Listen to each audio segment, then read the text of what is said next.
திமுக காரன் வருவான், இப்ப கணக்கு எடுத்துட்டு இருக்கானே, வீடு வீடா போய் எவ்வளவு ஓட்டு யாரு என்ன எப்படி போடுவாங்களா போட மாட்டாங்களா எவ்வளவு கொடுக்கலாம்,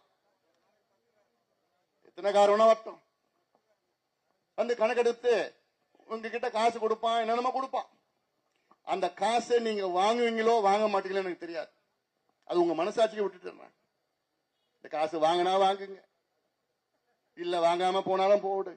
ஆனா ஒண்ணு, ஓட்டு மட்டும் மாம்பழத்துக்கு நீங்க போடணும். போடுவீங்களா?